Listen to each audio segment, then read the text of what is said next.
방송에서 제공하는 투자 정보는 투자 판단에 대한 조언입니다.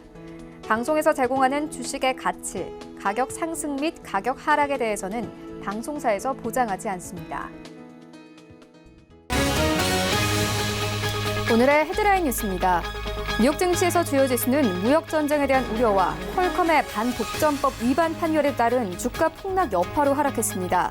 뉴욕 증권거래소에서 다우존스 지수는 전장보다 0.39% 하락했고 S&P 500 지수는 전장보다 0.28%, 나스닥 지수는 0.45% 내리며 마감했습니다. 미국 중앙은행인 연방준비제도의 기준금리 동결 기조가 재확인됐습니다. 현지 시간 22일 공개된 4월 FOMC 의사록에 따르면 대다수의 참석자는 기준금리에 대한 현재 인내 기조가 적절하다는 입장을 밝혔습니다. 다만 경제가 더 좋아질 경우 정책을 확고히 할 필요가 있다고 밝히며 경제 성장에 따른 금리 인상 필요성을 지적하기도 했습니다. 미국이 화웨이에 대한 제재를 발표한 이후 영국과 일본 주요 기업이 화웨이와의 거래 축소 결정이 잇따르고 있다고 월스트리트 저널이 현지 시각 22일 보도했습니다. 저널에 따르면 일본의 KDDI, NTT, 소프트뱅크는 화웨이의 신형 스마트폰 판매를 중단했고 영국의 다수의 기업도 화웨이 장비 사용을 단계적으로 줄여나갈 예정이라고 밝혔습니다. 미국과 중국이 무역협상 합의에 이르지 못한 이후 관세 폭탄을 주고받으며 대립이 격화하는 가운데 민우신 미국 재무장관이 향후 협상에 대해 희망적이라는 입장을 밝혔습니다. 문우신 장관은 하원 금융위원회 증언을 위해 출석해 이전까지의 논의를 기초로 삼아 진전이 가능하다면 새로운 협상이 이뤄질 수 있다며 중국 측을 압박했습니다.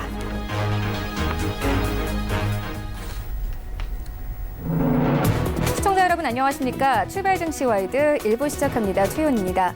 어제 우리 증시 양지수 상승세로 마감이 됐습니다. 코스피는 2060선, 코스닥은 706선에서 마감이 됐는데요.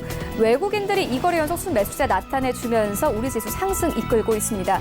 어제 외국인들은 시장에서 삼성전자, LG전자 그리고 셀트리온과 같은 시총이 큰 종목들을 중점적으로 사들이면서 지수를 상승으로 이끌었습니다. 어제 시장 호재와 악재가 공존했습니다. 이 중국 측이 지방은행에 대해서 지준율을 인하한다는 소식과 함께 투자 심리가 살아났지만요. 여전히 미국과 중국의 무역 분쟁에 대한 우려는 큽니다. 어제 블룸버그 통신 측이 미국 측이 중국의 보안기업 5개를 블랙리스트에 올릴 수 있다는 보도와 함께 위안화가 요동쳤습니다. 이와 함께 우리 시장 당연히 원달러 환율 함께 요동쳤는데요. 장중한 때에는 2년 4개월 만에 가장 높은 수준인 1,196원대까지 오르기도 했습니다. 하지만 장 막판에 이 정부 개입으로 추정되는 물량이 쏟아지면서 소폭 하락하면서 마감이 되기도 했습니다. 이런 가운데 뉴욕 증시 3대 지수는 모두 하락하며 마감이 됐는데요. 이런 시장 상황들 오늘 출발 증시 와이드 1부에서 정확하게 알아보도록 하겠습니다. 네, 먼저 오늘 글로벌 시시각각 시간에는요. 유럽 의회 선거를 앞두고 전 유럽이 들썩이고 있습니다. 특히나 브렉시트 향방에도 상당히 영향을 미칠 전망인데요. 함께 살펴보고요. 이어서 미중 무역 분쟁으로 인한 증시 리스크가 이제 변수가 아니라 상수라는 의견 나옵니다. 함께 분쟁 상황 살펴보도록 하겠습니다. 이어지는 라이브 이슈타임에서는요. 올해 상반기 경제 성장률이 2.1%까지 하락할 것이라는 전망 나옵니다. 긴급 대책이 필요하다는 지적 나오는데 함께 살펴보고요. 이어서 정부가 바이오를 차세대 주력 산업으로 육성하겠다면서 이 바이오 헬스 산업 혁신 전략을 제시했습니다. 외인들 어제 다시 한번 바이오주를 중점적으로 사들였습니다. 함께 투자 의견 들어보도록 하겠습니다. 출발 증시 와이드 1부 지금 출발합니다.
시장의 중심이 되는 이슈를 꼼꼼하게 체크합니다. 글로벌 시시각각 시간인데요. 헌터스 경제연구소 김진석 소장 모셨습니다. 안녕하십니까? 안녕하세요. 네, 먼저 시장 상황부터 짚고 가도록 하겠습니다. 간밤에 뉴욕 증시 3대 지수 모두 다시 한번 하락을 했습니다. 보니까 퀄컴이랑 애플이 좀 많이 빠졌더라고요. 그렇죠. 이유가 뭡니까? 자, 무엇보다 최근 들어서 어떻게 보면 어제 이후에 중국과 미국의 무역 전쟁이 좀 커지고 있다 이렇게 보겠고요. 아무도 시청자 여러분께서 아시는 것처럼 미국이 화웨이 관련돼서 예상보다 부정 얘기하고 있고 또한 중국도 미국을 향해서 그럼 나도 미국 이런저런 문제가 있어 이런 부분을 얘기하고 있기 때문에 오늘 같은 경우에 미국 3대 지수가 장중한데 변동성이 커지고 있었습니다만 장 마감하고 나서는 어떻게든 다우와 S&P 500 지수가 약세로 마감됐다 이런 부분들이 기본 특징 같고요. 어쩌면 이 시각 현재 뭐 어떻게 보면 그 증권사 그 객장에 있는 직원들도 투자자가 요즘 증시 왜 빠져? 그러면 미국과 중국의 무역 전쟁 때문에 빠지고 있습니다. 이렇게 얘기할 수 있을 정도로 예상보다 그런 이슈가 시장을 드러났다, 때론 내려놨다 이런 어떤 변동성이 큰 장이라 이렇게 말씀드려보겠습니다. 여전히 미국과 중국의 무역 전쟁은 예상보다 커지고 있는 것 같고요. 아신 것처럼 문호신 미 재무장관이 코멘트가 미국 증시를 좀 약세로 모은 것은 아닌가 이렇게 좀 말씀드려보겠습니다. 뭐 페이퍼를 찾아보니까 중국과 협상을 위해서 회담을 현재 준비한 건 없다 이런 얘기하고 있고 헤드라인의 끝에 그렇지만 나는 희망을 가지고 있다 이런 어떤 양비론적 얘기하고 있기 때문에 시장의 참여자는 그것을 보고서 미국과 중국 관련돼서 안 좋은 얘기구나 이렇게 부정적으로 일단 오늘 미국 시장은 포지션을 매도로 보고 있다 이렇게 말씀드려보겠습니다. 또한 왕이 그 중 외교 어떻게 보면 부총리죠. 부총리 이런 코멘트를 했습니다. 이제 화웨이 압박 관련돼서는 이거는 횡포다 얘기하고 있기 때문에 어쩌면 이제 중국도 미국을 통해서 그동안 문매를 많이 맞았기 때문에 어떻게든 내성을 좀 생긴 것은 아닌가 이런 부분들이 기본적으로 오늘 새벽 끝난 뉴욕 증시의 기본적인 특징이 나와 들어보겠고요. 자, 세부적인 종목에 있어서 좀 말씀을 좀 드려보도록 하겠습니다. 자, 세부적인 종목에 대한 리뷰를 좀 들어보겠는데요. 자, 먼저 퀄컴부터 좀 보셔야 할 것 같습니다. 우리가 통상 빵 종목에 상당히 초점을 가지고 있음에도 불구하고 최근 들어서 퀄컴의 주가가 예상보다 많이 빠진 모습을 가지고 있습니다. 5월 초죠. 5월 초는 90달러, 그리고 최근 들어서는 69달러, 그 70달러이기 때문에 단기간에 많게는 30% 이상 급락했다 이렇게만 들어보겠고요. 자, 무엇보다 반독점법 위반 관련돼서 미국 법원이 기본적으로 어떻게 보면 판결했다 이런 부분 속에서 퀄컴의 주가 약세 모습 보이고 있었고요.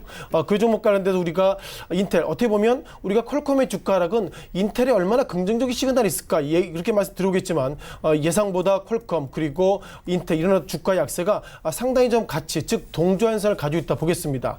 따라서 이런 모습이 어저께 삼성전자의 주가가 소폭이나 상승했는데 과연 한국의 삼성전자 소위 IT 업종의 주가 어떤 영향이 미칠지 그런 부분들은 일단 시간을 가지고 좀 보면 좋겠지만 전체적으로 반도체 업종의 주가가 이제는 소위 중국발 악재를 넘어서 미국발 그 법원 판결에 상당히 충격이 좀 커지고 있다고 보겠고요. 또 하나 팩트 관련돼서 많은 분들이 한국 원화를 얘기하고 있습니다. 물론 앞서도 코멘트 잠깐 있었습니다만 우리가 미국 증시를 보면서 원달러 베이스 좀 보실 것 같은데요. 자, 지금 기사는 이런 얘기가 나오고 있습니다. 아시는 것처럼 한국 돈의 가치가 예상보다 약세를 모습 보이고 있기 때문에 어저께 장중에 한국 정부가 개입됐다 이런 코멘트가 있는데 이런 코멘트는 상당히 위험한 코멘트입니다. 왜냐하면 트럼프 대통령이 1년에 2번이죠. 한국과 몇몇 국가를 관련돼서 환율 조작 의혹 그러니까 환율 관련돼서 시장의 어떤 정책보다도 결국 중앙정부가 개입됐다 그런 부분들을 상당히 트럼프 대통령이 중요하게 보기 때문에 아직까지도 이런 만약에 한국 정부가 개입이 돼가지고 원화 가치가 상대적으로 아랫방에 내려갔다 보면 자 트럼프 대통령 비롯해서 미국 재무부가 이름 한국은 환율 조작국이야 이런 더 지정할 수 있기 때문에 어저께 한국 정부에 개입이 됐다 이런 부분들은 구두 개입도 조심스럽지만 어떻게든 한국 정부가 환시 개입 그런 부분들은 상당히 큰 충격으로 나올 수 있다 보겠고요. 또한 어저께 중국 관련된 상당히 코멘트가 나왔습니다만 여전히 물론 최근 들어서 그러니까 4월달 이후에 예상보다 중국 상하이 지수 약세 모습 보이는데 이런 약세가 중국의 어떤 지난 1분기 때 그러니까는 경기 부양책의 효과인지 몰라도 예상보다 4월 8일 그러니까 3,200선 이후부터 최근 들어서는 2,800선으로 내려가고 있는데 이제는 중국이 어떤 부양책을 함에도 불구하고 그럼에도 불구하고 중국 상하이 지수를 비롯해서 몇몇 글로벌 증시가 예상보다 약세 모습 보이고 있다는 보면 이제는 시장의 기본적인 트렌드가 어떤 이벤트가 있다 하더라도 중국과 미국의 어떤 무역 전쟁 이것을 이길 수 없다 이렇게 좀 말씀을 좀 드려보겠습니다. 또한 마지막으로 5월달 FMC 어떻게 보면 의사록에 대한 코멘트를 말씀드려보겠는데요. 네. 자, 5월달 FMC 의사록의 기본 키워드는 저겁니다. 자, 기준금리는 동결했다. 그리고 앞으로는 어떻게 될지는 시장의 상황에 따라 좀 보겠다. 이런 코멘트가 있기 때문에 오늘 FMC 의사록에 대해서 코멘트는 제가 말씀드릴 수 없겠지만 중요한 것은 기준금리의 동결이 되고 그럼에도 불구하고 오늘 의사록 관련돼서 페이션트 그러니까 인내심이라는 단어가 8번이 나왔다는 걸 보면 이전의 시장의 모든 것들이 결국 이것도 결국 트럼프 대통령의 입에 달려있다. 그런 어떤 제롬 파월 의장의 어떤 좀 이렇게 시장의 어떤 중앙정부는 개입할 수 없다. 그리고 연준은 개입할 수 없다. 그런 시그널을 확실하게 다시 한번 의사록을 통해서 확인할 수 있다. 이렇게 말씀을 드리겠습니다. 네, 이어서 유럽 상황도 함께 살펴보도록 하겠습니다. 최근 이 노딜 브렉시트 우려가 커지면서 간밤에 파운드 달러화는 다시 한번 0.29% 내렸습니다. 연 저점에 근접한 상황인데요. 이러한 상황에서 유럽 의회 선거를 앞두고 있습니다. 전 유럽이 들썩이고 있는데요. 특히나 브렉시트 향방에도 상당한 영향을 미칠 예정입니다. 어떤 것들이 좀 논의가 되나요? 일단 우리가 뭐 유럽 의회 어떻게 보면 한국 의회도 좀 계산이 잘 안 되는데 네. 유럽 의회까지 우리가 신경 쓸 정도로 지금의 시장의 어떤 포커스가 유로존에 몰려있다 보겠고요. 우리가 통상 뭐 브렉시트 이제는 뭐 이탈렉시트 뭐 몇몇 소위 나는 유로존에 떠나고 싶어 이런 코멘트가 많이 있기 때문에 화면에 보시는 것처럼 유로존의 어떤 별들 중에서 하나씩 둘씩 없어질 수 있다 이런 좀 말씀 드려보겠고요. 기본적으로 유럽 의회 관련돼서 몇 가지 좀 코멘트를 좀 드려봐야 되겠습니다. 자, 무엇보다도 23일부터 26일 그러니까 4일 동안 유로존의 28개 국가의 어떤 국민들 통해서 직접 투표를 통해서 유로 의회 어떤 그 멤버들 이렇게 뽑는 것이기 때문에 상당히 큰 거고요. 영국이 23일 날 합니다. 즉 28개 국가이기 때문에 나라별로 하는데요. 영국이 일단 23일 날 유럽 의회 즉 그러니까 751명의 유럽 어떤 의회 기본 멤버를 좀 뽑을 수 있다 이렇게 보겠고요. 아시는 것처럼 세계에서 가장 큰 어떻게 보면 유로존 자체가 다국적이기 때문에 네. 현재 뭐 데이터를 보니까 유럽의 어떤 국민이 4억 5천만 명이기 때문에 4억 5천만 명 중에서 751명의 유럽 의회 어떤 그 위원을 뽑는다 그런 부분들이 상당히 좀 크게 나와 있다 보겠습니다. 자, 그렇다면 이렇게 삼성증권의 페이퍼가 나오고 있는데요. 삼성증권의 페이퍼를 통해서 유럽 의회가 어떤 구조가 있는지 그렇게 좀 설명을 드리는 것이 제가 말씀드린 것보다 좀 편하겠다 이렇게 말씀 드려보겠습니다. 기본적으로 유럽 의회 관련돼서 국가별 의석수 배당인데요. 앞서 말씀드린 것처럼 751명의 유럽 의회 어떤 위원을 뽑는 날인데 기본적으로 이건 인구수에 비례합니다. 즉 독일 같은 경우에는 의석수가 96명이고요. 눈에 띄는 것들이 영국입니다. 영국이 아시는 것처럼 나는 유로존을 탈퇴할 거야 이렇게 얘기했음에도 불구하고 어떻게 보면 협상이 안 돼서 그럼 이번 5월달 유로 의회에 나는 들어가야 돼 그런 부분이기 때문에 영국이 73명의 모습을 가지고 있고 결국 28개 관련돼서 독일은 96명의 의석수를 가지고 있고요. 마지막으로 이 나라 이름 모르겠습니다. 말타가 6명 즉 인구수에 따라서 의석수가 배정이 된다 이렇게 보겠습니다. 자, 그러면 좀 잠깐 위로 좀 올라가 보시죠. 이런 부분 보겠는데요. 자, 그러면 751명이 어떻게 정당이 좀 구성됐나 좀 보겠는데요. 자, 설명이 지난 직전 그러니까 2019년 4월 기준을 보면 기본적으로 751명 관련돼서 유럽의회 어떤 정당별 멤버를 보면요. 사회당이 185명 그리고 국민당 그룹이 216명이기 때문에 현재 이런 구조로 간다면 결국 사회당이나 그리고 국민당 그룹의 색깔에 따라서 유럽의회가 어떻게 향배를 달릴지 그런 부분들을 가지고 있고요. 가장 중요한 것은 이 부분이라고 좀 보시면 좋겠습니다. 우리가 왜 유럽의회를 좀 신경 쓰냐 하면 이런 부분인데요. 아시는 것처럼 브렉시트 관련돼서 영국이 이런저런 나는 탈브렉시트 관련돼서 이런저런 어떤 프로포즈를 했는데 유럽의회가 계속 리젝트했습니다. 그런 리젝트했던 이유와 좀 맞물려 부분인데요. 자, 보시는 것좀 정리해보면 유럽의회가 5월 24일부터 26일까지 선거하고 있고요. 중요한 것은 EU 집행위원장이 그 임기 만료가 올해 10월달 됩니다. 그러다 보니까 EU 집행위원장은 어떤 역할을 가지고 있냐면요. 유로존에 있는 각 국가들의 예산을 좀 가지고 있기 때문에 제가 볼 때 유럽의회가 어떻게 결정된다 그거 중요한 것이 아니라 EU 집행위원장에 누가 결정된다 그런 부분들 가장 큰 팩트인 것 같고요. 또 하나 우리가 팩트 관련돼서 올해 10월달 그러니까 드라기 유럽중앙은행 총재가 만기되고 있기 때문에 유럽의회에서 과연 각 국가별로 코드가 맞는 어떤 인물이 결정되냐에 따라서 EU 집행위원장 그리고 드라기 총재 임기 만료가 있어서 여전히 유럽 어떤 의회 관련돼서 어떤 키맨들이 역할 될 수 있는지 그런 부분들이 가장 키팩트인 것 같고요. 마지막으로 브렉시트 관련된 코멘트를 좀 들어보겠습니다. 자, 기본적으로 좀 연기가 됐었죠. 5월 달에서 10월 달. 그러니까 이후에 어떻게 영국의 EU 탈퇴 시한이기 때문에 과연 이때 유럽 의회 때 과연 영국과 코드가 맞는 사람이 된다면 결국 10월 달 영국의 EU 탈퇴 관련돼 상당히 좀 자유롭기 때문에 전체적으로 어떻게 보면 한국 시간으로 어떻게 언제 결정될지 모르겠지만 5월 달에 유럽 선거 그리고 이번 10월 달에 EU 집행위원장의 임기 만료에 관련돼서 선거 그리고 드라기 총재이기 때문에 올해 지금부터 10월 달까지는 유로존에 어떤 인물이 뽑히냐에 따라서 이제는 글로벌 어떤 리스크 관련돼서 가장 큰 리스크가 유로존이기 때문에 2019년도 하반기는 유로존의 어떤 이런저런 이벤트가 블랙홀처럼 시장을 좀 빨아들일 수 있다 이렇게 말씀드리겠습니다. 네, 오늘 저녁부터 진행이 되니까요. 들어오는 소식들은 내일부터 다시 일부에서 전해드리도록 하겠습니다. 이어서 다음 이슈로 옮겨가 보도록 하겠습니다. 이제 미국과 중국의 무역 분쟁으로 인한 증시 리스크가 변수가 아니라 상수라는 의견 나오고 있습니다. 그만큼 길고 큰 싸움이 될 수 있다는 분석이 나오고 있는데요. 이사님께서는 어떻게 보십니까? 기본적으로 이게 뭐 변수인지 상수인지 그런 부분들을 상당히 얘기를 좀 많이 하고 있고요. 네. 보시는 것처럼 베어링 자산운용에서는 이것이 오래 갈 것이다 이런 얘기하고 있는데 이런 얘기는 뭐 누구도 할 수 있습니다. 뭐 지나가는 뭐 저기 주식하시는 분들한테 네. 최근 들어서 주가가 왜 이렇게 하락해요? 그러면 몇 가지 얘기할 수 있겠죠. 어떤 얘기를 할 수 있냐면 무엇보다 뭐 기본적으로 트럼프 대통령의 보호무역주의 그러니까 달러 강세 그리고 기준금리는 지금보다 아랫방향으로 내려서 미국 기업이 미국의 기업에 수출할 때 그만큼 경쟁력을 더 높여야 된다 그런 부분이 있기 때문에 미국 이외에 소위 미국과 중국에 수출하고 있는 한국 기업이나 이런 기업들은 상당히 부정적이다 이런 얘기는 저도 할 수 있는 것 같고요. 또한 브렉시트 관련돼서 앞서서 말씀드렸던 것처럼 여전한 불확실성들이 상당히 커지고 있는 것 같습니다. 자 마지막으로 중국 경기 둔화 이런 부분 얘기할 수 있기 때문에 이제는 미국과 중국의 이런 부분들이 예상보다 시장을 좀 어렵게 만든다 이렇게 좀 보시는 것은 뭐 누구라도 할 수 있는 기본적으로 상수 변수를 떠나서 많은 분들이 알 수 있는 어떤 상식이 되지 않나 이렇게 말 드려보겠습니다. 중요한 것은 중국산 수입 관련돼서 미국으로 이제 결국 그만큼 중국에서 미국으로 수입을 할 때 그만큼 뭐 어떻게 보면 상당히 그 어떻게 보면 단가가 좀 높아진다 이런 부분들이 그만큼 미국의 소비자가 더 어려워지는 것은 아닌가 이런 부분들이 상당히 큰 고민으로 작용할 수 있는 것 같고요. 그렇지만 뭐 중국의 어떤 스탠스는 상당히 좀 달리나고 있습니다. 잠깐 좀 이 화면을 좀 보셔야 할 것 같은데요.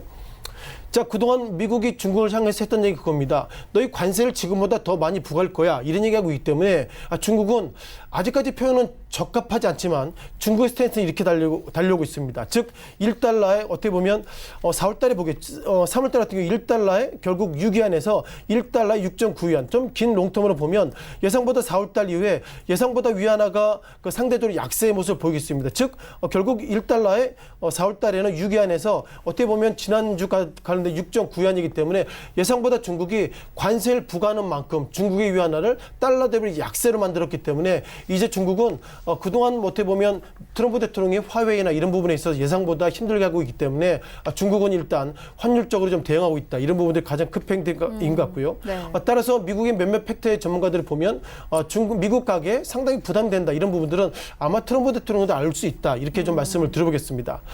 따라서 그 몇몇 페이퍼를 보면 기본적으로 베어링 자산운용 이렇게 보고 있습니다. 관세가 부과된다면 조건이죠. 결국 어떻게 보면 미국에 있는 기업들이 약 110억 달러 어떤 매출에 상당히 감소가 있을 것이다. 이런 얘기하고 있는데 어떻게 했든 이것이 110억 달러를 넘어서 상당히 부정적일 수 있다. 이렇게 말씀 드려보겠습니다. 자, 그럼 이걸 좀 보셔야 할 것 같은데요. OECD가 어저께 그 2019년도 5월달 경제성장 전망치를 좀 나왔는데요. 자, 눈에 띄는 것들은 미국 같은 경우에는 2018년도에는 2.9% 그리고 이번 3월 달에는 OECD가 어떤 확정 전입니다. 상반기 확정 전에 아무래도 그 미국은 2.6이 될 것입니다. 얘기했는데 예상보다 여러 번 2.8입니다. 왜 2.8이 됐냐면요. 미국이 이번 1분기가 상당히 GDP가 좋았습니다. 그러다 보니까 그래 1분기가 좋아졌기 때문에 좋아질 거야. 그런 판단 속에서 2.8의 모습을 가지고 있고요. 자, 눈에 띄는 것도 유로존의 모습을 가지고 있습니다. 2018년도 즉 작년에는 1.8인데 올해는 OECD가 바라볼 때 1.2입니다. 즉 앞서서 많은 분들이 강조드렸던 브렉시트발 악재가 유로존을 상당히 좀 아랫방으로 내릴 수 있다. 이런 말씀 드려보겠고요. 자, 마지막으로 한국을 좀 보실 것 같습니다. 눈에 띄는 것들은 한국이 상당히 영향이 좀 커지고 있다. 이렇게 보겠는데요. 자, 눈에 띄는 것들은 중국이 작년에 6.6 그리고 2019년도 3월 달에 6점인데 아직까지는 모르겠다는 얘기하고 있고요. 눈에 띄는 것들은 3월 달에는 OECD가 중국의 GDP가 6.2 그리고 하반기도 6.1을 보는 이유는 뭐냐면 결국 미국과 중국이 무역 관련돼서 상당히 커지고 있다면 중국이 어려울 것이다. 즉 이 싸움의 승자는 미국일 것이다. 그런 부분들은 일단 OECD가 바라볼 수 있다 보겠고요. 마지막으로 눈에 띄는 건 한국입니다. 작년에 2.7이었죠. 그리고 이번 3월달에 2.6 그리고 지금 2.4의 모습인데 현재 몇몇 KDI나 몇몇 어떤 보면 2.4 모습을 가지고 있고 시각으로 보면 2.7에서 2.4 그러니까 0.3%포인트이기 때문에 이런 부분들이 예상보다 작을지 몰라도 한국이 수출 국가이기 때문에 그리고 최근 들어서 이런저런 이슈를 보면 예상보다 이 OECD가 바라보는 2019년도 5월달 경제 확정치가 한국이 예상보다 부진하다는 말씀 드려보겠고요. 따라서 이번에 미국과 중국의 무역협상, 무역전쟁 이와 관련돼서는 결국 한국이 지금보다 더 부진할 수 있다는 말씀 드려보겠는데요. 이거에 있어 기본 팩트는 결국 OECD의 기본 팩트는 그것입니다. 즉 어떻게 보면 이번에 무역전쟁을 통해서 그만큼 수출이 부진하고 있고 그리고 반도체 비롯해서 몇몇 한국 시장에 상당히 수출 동력들이 꺼지고 있다 이런 판단이기 때문에 이런 판단을 본다면 작년에 비해서 올해 주가가 어떻게든 뭐 정부가 추경이나 이런 부분에서 노력할 수 있음에도 불구하고 기계적인 시스템들은 상당히 부정적이다 이런 어떤 팁을 말씀드려보겠습니다. 네, 이런 상황에서 간밤에 하나 뉴스가 있었습니다. 트럼프의 책사로 불리는 스티브 배넌이 화웨이를 미국과 유럽에서 몰아내는 것이 중국과 무역 협상을 하는 것보다 10배는 중요하다 이렇게 발언을 했는데요. 그래서일까요? 미국 측이 발빠르게 대응을 해나가고 있습니다. 한국 기업까지 좀 거론을 하면서 지금 좀 협력을 구하는 상황이라는 소식이 있었거든요. 지금 또 간밤에 나온 소식에 따르면은 유럽이나 뭐 일본 측에서도 화웨이 장비를 사용하지 않겠다는 뜻을 내비쳤고요. 앞으로의 시장 판도가 좀 바뀌게 될까요? 일단 뭐 트럼프 대통령이 그동안 계속 시그널을 주고 있는 거죠. 네. 어떻게 보면 미국과 동맹국들을 향해서 나는 화웨이가 싫으니 화웨이 제품을 쓰지 마세요. 이런 시그널을 좀 보이겠는데 네. 아신 것처럼 유로존은 예상보다 그 미국보다 중국 쪽에 손을 좀 많이 잡고 있다고 보겠고요. 우리가 또 1대1로 이런 걸 보면 중국 시진핑 주석이 유럽이나 어떻게 보면 지난 파리 기후 협약 때도 유로존에 가서 상당히 뭐 경제적인 협력을 많이 하고 있고 또한 아프리카 이런 쪽에 자금력을 통해서 나는 트럼프 대통령과 달라 이런 시그널을 가지고 있기 때문에 이번에 어떻게 보면 미국 측이 결국 화웨이를 사지 말라 이런 부분들은 화웨이 입장에서 이렇게 보고 있습니다. 즉 어떤 기자가 화웨이 CEO한테 이것이 어떻게 끝날 겁니까? 이런 얘기했는데 화웨이 CEO가 했던 말이 의미가 있는 것 같은데요. 이거는 트럼프 대통령이 입이 어떻게 하느냐에 달려있다는 얘기고요. 그리고 앞으로 2, 3년 당장 힘들지 몰라도 우리가 자생력이 있다 이런 판단이기 때문에 이번에 미국 측의 이런 부분들은 예상보다 미국의 보호무역주의가 그리고 미국이 너무 아메리카 퍼스트 이런 부분에서 상당히 강조했기 때문에 제가 볼 때 이런 발언들이 예상보다 시장에서 상당히 둔감해지고 있다 보겠고요. 어쨌든 몇몇 페이퍼 보면 삼성전자나 SK하이닉스 즉 소위 어떤 중국의 좀 매출이나 이런 부분들이 상당히 커지고 있는 국가들이 힘들다는데 이런 부분들이 있어서 한국의 몇몇 종목들은 어떻게든 미국의 눈치를 봐야 되기 때문에 중국의 어떤 수출 이런 부분들은 일정 부분은 좀 우려가 있다 이렇게 즉 타격이 있다 이렇게 말씀드리겠습니다. 네, 지금까지 세 가지 이슈 함께 짚고 왔습니다. 헌터스 경제연구소 김진석 소장과 함께했습니다. 고맙습니다. 네, 고맙습니다.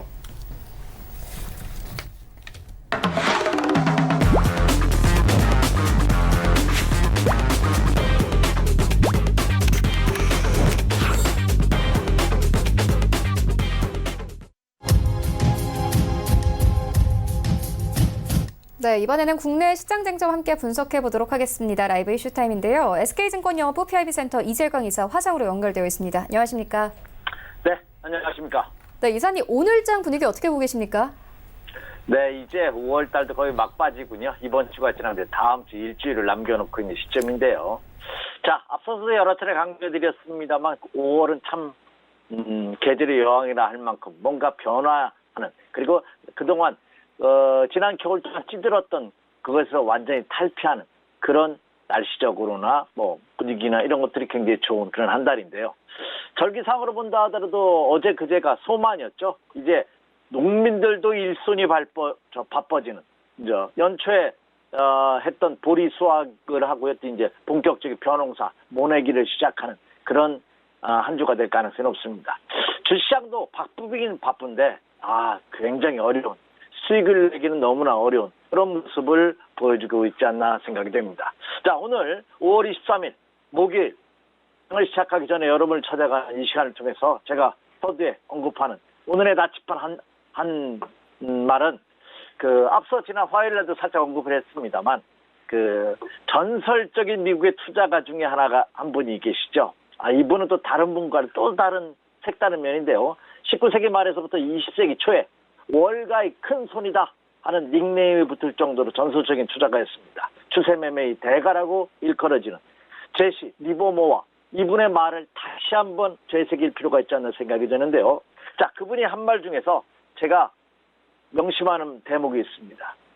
시장을 이기려 하지 마라. 제가 시장을 판단할 때 기준을 삼는 몇 가지의 기준 원칙이 있습니다. 그중에 중요한 격언도 있죠. 시장을 판단하기 어려울 때는 제가 역지사지 투자 전략을 많이 되새겨 봅니다. 상대방의 입장에서 한번 투자를 판단해 보는 거죠. 그리고 또 하나, 절대적으로 시장을 내가 이기려 하는, 내가 자신감에 넘쳐 있을 때나 아니면 좌절할 때나 항상 되새기는 말입니다.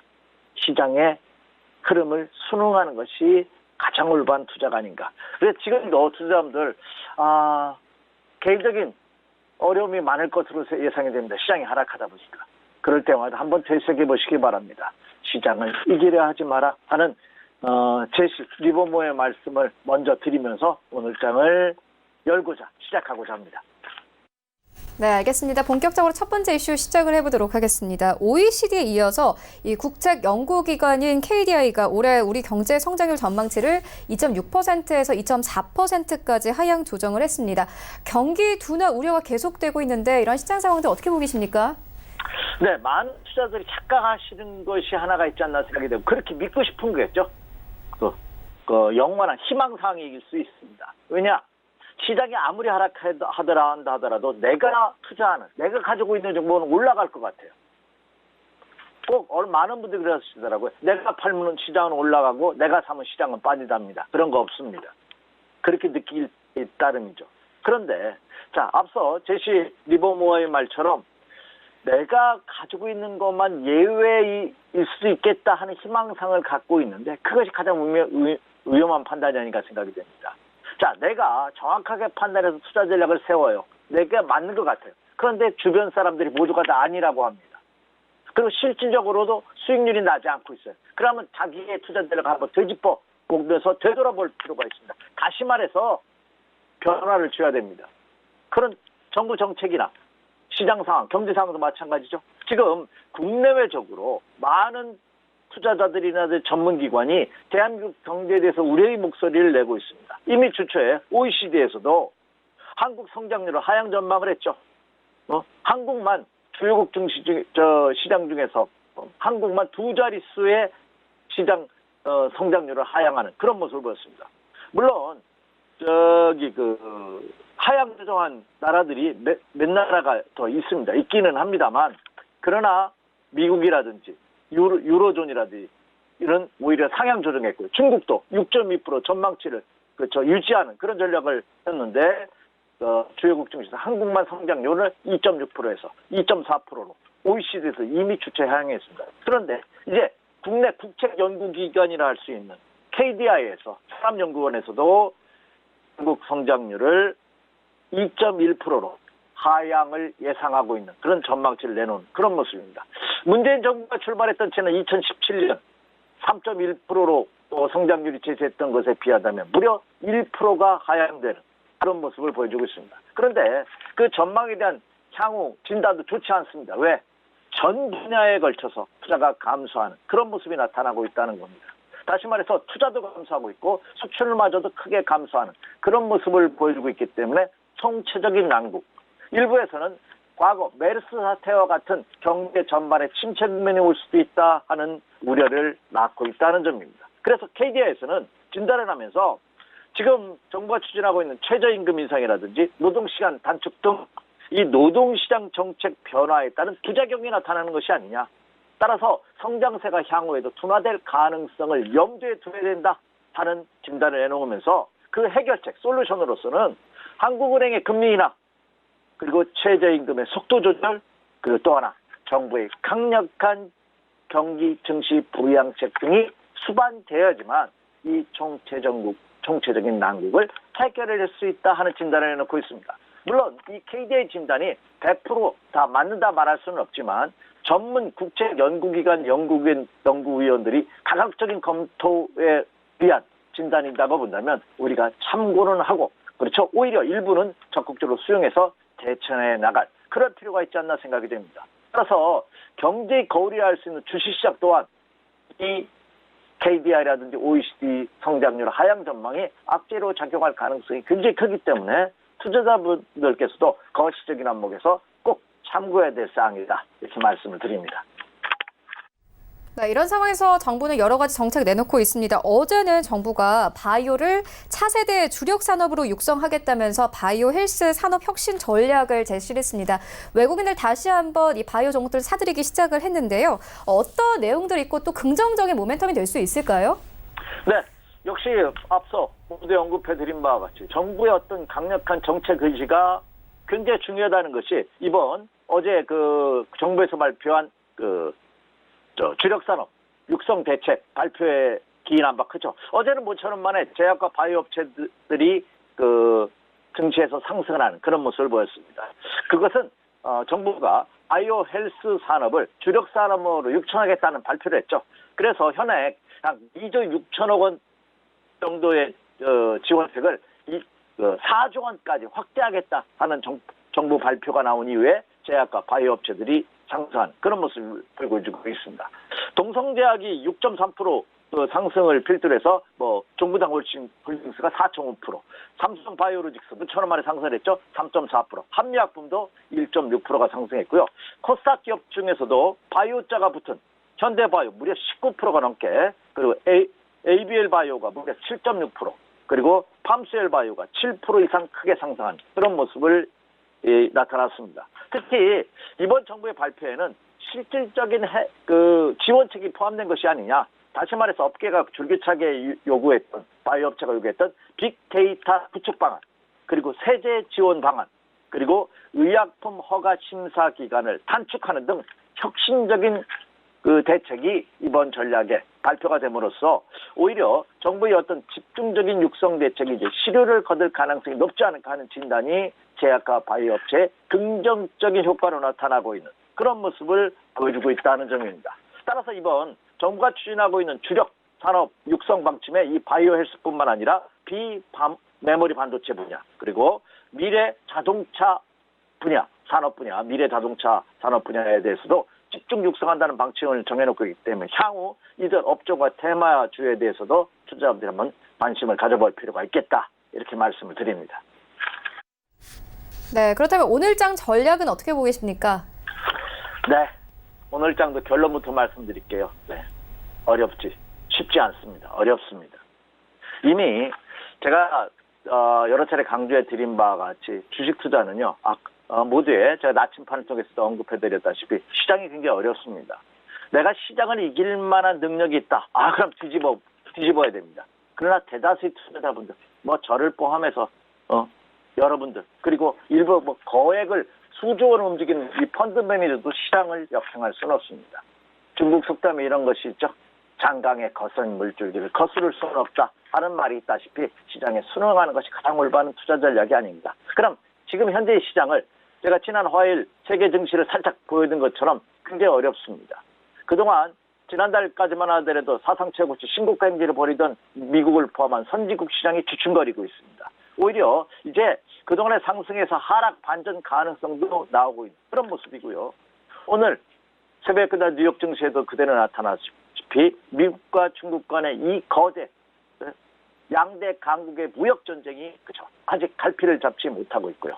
또 OECD 의사력이 중요하다는 말씀을 드렸는데 OECD 의사력에서도 미국 금리 인할 생각이 전혀 없다 하는 것이 FOMC 의원들의 의견이라고 본다면 당분간은 증시를 어떤 상승을 이끄는 호재보다는 악재에 의해서 더 민감하게 반응되는 그런 모습을 보일 가능성이 크지 않을까 이렇게 예상이 됩니다. 따라서 전반적인 주력 배팅은 좀 보수적, 그리고 매매를 좀 차지하는, 그리고 현금 비중을 높이는 이런 전략을 지속적으로 유지시켜 주십시오 하는 전제하에 출발하도록 하겠습니다. 자, 본격적으로 오늘의 투자 전략을 말씀드리기에 앞서 역시 체크포인트 짚고 가야죠. 첫 번째, 원달러 환율 동향입니다.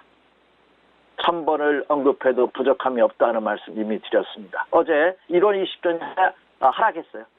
좋은 모습입니다. 하지만 1192원 80전, 1190원대에서 춤처럼 벗어나지 못하고 있습니다. 물론 1200원을 돌파하는 것은 아닙니다만 여전히 원화가 환율이 강세를 보이고 있다는 것은 원화가 약세를 보이고 있다는 점입니다. 앞서 OECD뿐만 아니라 KDI에서도 향후 한국 경제 성장률에 대해서 하향하는 그런 모습을 보였습니다. 오히려 선진국 시장은 예상보다 좋은 경제 성장률을 보이고 있다는 것이 세계적인 진단이라고 본다면 한국은 거기에서도 역행하고 빠지는, 뒤처지는 그런 모습이 여실히 나타나고 있다는 점입니다. 자, 그렇다고 본다면 이런 전망치들이 개선되기 전까지는 환율이 급속적인 하향 안정화를 당분간 기대하기는 어렵지 않을까 이렇게 예상이 됩니다. 물론 환율이 고공행진을 펼친다고 해서 주가가 상승하지 못하리라는 법은 없습니다. 전제 조건이 있다는 말씀드렸죠. 환율이 움직이지 않는다면 가능합니다. 하지만 환율이 움직이지 않는다는 것 자체가 그렇죠. 말이 안 되는 얘기고 있을 수 없는 일이라고 본다면 환율 시장의 안정화와 주가의 상승은 일맥상통하다고 보셔도 정확하지 않을까 생각이 되고 있습니다. 환율 동안 계속해서 체크해 주시기 바라고요.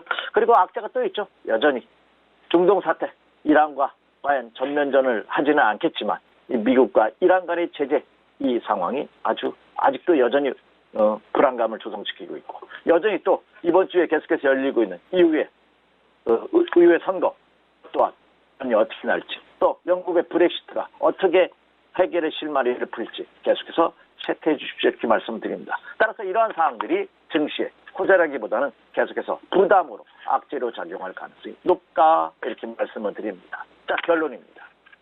따라서 국내 시장 오늘도 많은 투자자분들은 보수적으로 매매를 아예 하지 않는 것도 가장 올바른 방법이 아닌가 생각이 됩니다. 물론 지금은 제가 제시해드렸던 어떤 박스 끝에 하단에 놓여져 있습니다. 제가 지지선대가 코스피 시장을 지도로 2050포인트대에 놓여져 있다는 말씀 드렸습니다. 어제 2064 종가가 코스피 시장 장중한 때 2050포인트가 붕괴됐었죠. 2048까지 내려갔다가 지수가 그리고 2064로 그래도 상승으로 소폭이나 강보합 수준으로 마감되는 그런 모습을 보였습니다. 자, 근데 이것은 뭐냐? 지지선대에 근접하고 있기 때문에 과대 낙폭에 따른 반등 국면입니다. 자, 주가가 상승할 때도 계속해서 상승하는 것이 아니라는 말씀 드렸죠. 3, 4일 상승하면 하루 이틀, 2, 3일 상승하면 하루 정도는 쉬어가는 것이 인지상승입니다. 자, 하락할 때는 마찬가지입니다. 매일 하락하는 것이 아닙니다. 하락했다가 반등을 줍니다. 지금은 그 반등 국면이라는 얘기입니다. 근데 그 반등의 탄력도도 굉장히 약하다는 말씀드렸죠. 장중 반등에 끝납니다. 그리고 반등의 주도주도 없는 상황입니다. 아무리 강력한 종목이라 할지라도 반등이 하루 이상 가기가 어렵습니다. 자, 그런 점을 감안해 본다면 반등은 하되 그 반등은 기간적으로나 상승률이 제한적일 수밖에 없다. 그리고 워낙 순간적으로 움직일 가능성이 높기 때문에 투자자들이 따라하기에는 더욱더 어렵다는 점입니다. 따라서 오히려 이 단기 매매에 대한 유혹을 떨쳐버리시는 것도 이건 내 능력 밖의 일이구나 하는 것으로 인식하시면서 쉬는 것도 더 좋지 않을까 생각이 됩니다. 따라서 급락시 안에서 단기 매매는 가능한 국면이긴 합니다만 초보 투자분들은 여전히 매매를 자제하자 이렇게 말씀을 드리고 어느 분이 그러면 이 장에서 단기 매매를 하려면 어떤 종목이 좋으냐 하는 질문을 하신 분이 계셨어요. 이것은 의외로 쉬우면서도 간단한 질문입니다. 왜냐? 순간적인 반등이 돌기 때문에 이 반등은 많이 과대 낙폭돼 있던 종목분들이 반등을 이끌 가능성이 없습니다. 업종과 테마를 불문하고 그 점을 꼭 염두에 두시기 바라고요. 또 하나 지금 일부 테마주들이 증시가 워낙 약하다 보니까 정치인 테마라든지 어제도 일부 제약과 바이오 테마라든지 이런 테마주들이 막 활개를 치면서 루머가 시장에 굉장히 많습니다. 이 루머 또한 여러분 옥석을 가리는 전략이 필요하겠고 또 하나 중심적인 것은 전체의 큰 흐름이 아직까지 상승 기조가 아니고 여전히 약세 국면, 추가 하락의 가능성이 있는 국면이기 때문에 이들 테마주들도 제한적일 수밖에 없다는 점입니다. 따라서 결론적으로 말씀드리자면 투자자분들께서 지금 아직은 좀 더 때를 기다리자. 제가 이미 말씀드렸죠. 다음 주 중순 이후에 매수 여부를 판단해보자 하는 그 전략을 말씀드렸다시피 그 전략에는 전혀 변함이 없다. 따라서 오늘도 좀 보수적으로 안전운행을 당부드립니다. 이렇게 말씀을 드립니다. 네, 알겠습니다. 지금까지 SK증권 여부 PIB센터 이재광 이사와 함께했습니다. 고맙습니다. 네, 감사합니다. 네, 1부도 여기서 모두 마치도록 하고요. 잠시 후 2부에서는 전문가들과 함께하는 종목 라이브쇼, 라이브 매매 타임이 이어집니다. 여기에 더해서 오늘 장에서 이슈물이라고 있는 특징주까지 꼼꼼하게 살펴봐 드리겠습니다. 채널 고정해 주시고요. 저는 잠시 후 2부로 다시 찾아오도록 하겠습니다.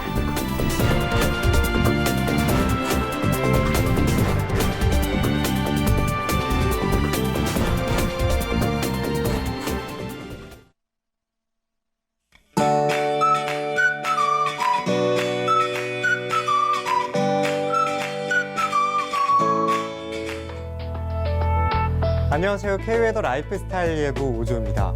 요즘 파란 하늘 덕분에 덩달아 기분까지 좋아지는 날씨가 이어지고 있습니다.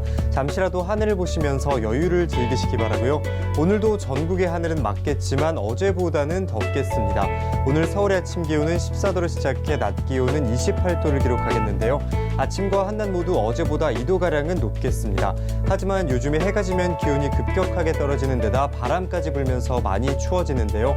환절기에 감기 걸리지 않도록 큰 일교 차이는 각별히 주의하셔야겠습니다. 한편 밤사이에 대기가 정체하면서 오늘은 어제보다 미세먼지 농도가 짙게 나타나겠습니다. 오늘 강원 영동을 제외한 전국의 미세먼지 농도가 나쁨 단계를 보이겠고요. 대기가 탁한 만큼 출근하실 때는 보건용 마스크를 챙기셔야겠습니다.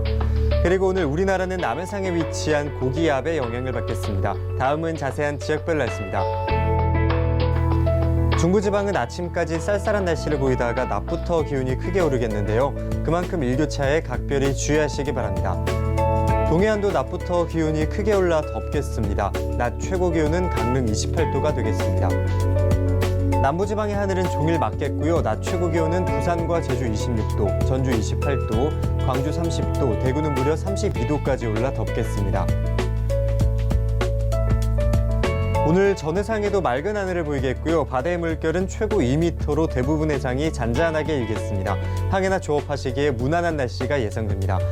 그리고 내일은 서울의 낮 기온이 30도까지 오르면서 오늘보다 기온이 올라 덥겠고요. 이번 주까지는 전국에 맑은 날씨가 이어질 것으로 전망됩니다. 지금까지 기상정보였습니다.